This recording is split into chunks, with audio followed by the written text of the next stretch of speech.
Everybody has a different talent. And the reason we're all so messed up is because you're looking at everybody else's talent and wishing you had some of their talent.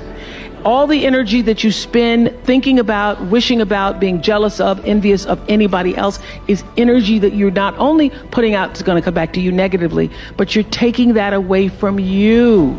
All your energy should be forced on, what do I have to offer?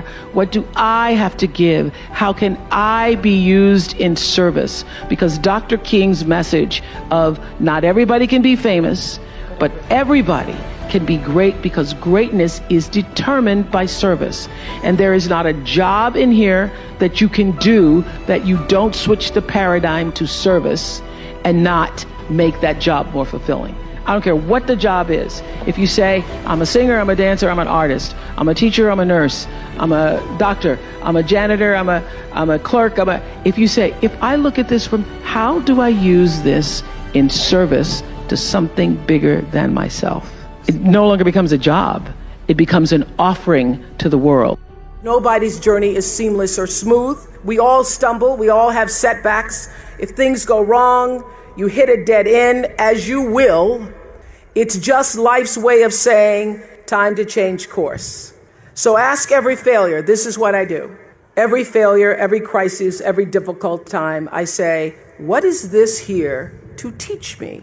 And as soon as you get the lesson, you get to move on. If you really get the lesson, you pass and you don't have to repeat the class. If you don't get the lesson, it shows up wearing another pair of pants or skirt to give you some remedial work. And what I found is that difficulties come when you don't pay attention to life's whisper, because life always whispers to you first. And if you ignore the whisper, sooner or later, you'll get a scream. Whatever you resist persists, but if you ask the right question, not why is this happening, but what is this here to teach me? What is this here to teach me? It puts you in the place and space to get the lesson you need. My friend Eckhart Tolle, who's written this wonderful book called A New Earth, it's all about letting the awareness of who you are stimulate everything that you do. He puts it like this. He says, don't react against a bad situation, merge with that situation instead, and the solution will arise from the challenge. Because surrendering yourself doesn't mean giving up, it means acting with responsibility. Okay, many of you know that, as President Hennessy said, I started this school in Africa, and I founded the school where I'm trying to give South African girls a shot at a future like yours. And I spent 5 years making sure that school would be as beautiful as the students. I wanted every girl to feel her worth reflected in her surroundings. So I checked every blueprint, I picked every pillow, I was looking at the grout in between the bricks, I knew every thread count of the sheets, I chose every girl from the villages, from 9 provinces, and yet last fall I was faced with a crisis I'd never anticipated. I was told that one of the dorm matrons was suspected of sexual abuse. Well, that was, as you can imagine, devastating news. First I cried, actually I sobbed for about a half an hour, and then I said, let's get to it. That's all you get, is a half an hour. You need to focus on the now, what you need to do now. So I contacted a child trauma specialist. I put together a team of investigators. I made sure the girls had counseling and support. And Gail and I got on a plane and flew to South Africa. And the whole time I kept asking that question, what is this here to teach me? And as difficult as that experience has been, I got a lot of lessons. I understand now the mistakes I made because I had been paying attention to all of the wrong things. I built that school from the outside in, when what really mattered was the inside out. So it's a lesson that applies to all of our lives as a whole. What matters most is what's inside. What matters most is the sense of integrity, of quality, and beauty. I got that lesson. And what I know is that the girls came away with something too. They've emerged from this more resilient and knowing that their voices have power. I have paid attention to my life because I understand that my life, just like your life, is always speaking to you, where you are, in the language, with the people, with the circumstances and experiences that you can understand and interpret if you are willing to see. that always life, God is speaking to you. Now, it took me a while to actually really get this and to understand it, but once I did, I started paying attention to everything. Letting go of energy that's clouding your vision and holding you back. It's a life practice that I learned long ago that has freed me so many ways. It's a fact that holding grudges against somebody who's done you wrong, or revisiting hurtful situations in your head over and over, only weighs you down and prevents you from being who you're meant to be right now, because you're still energetically holding on to the past.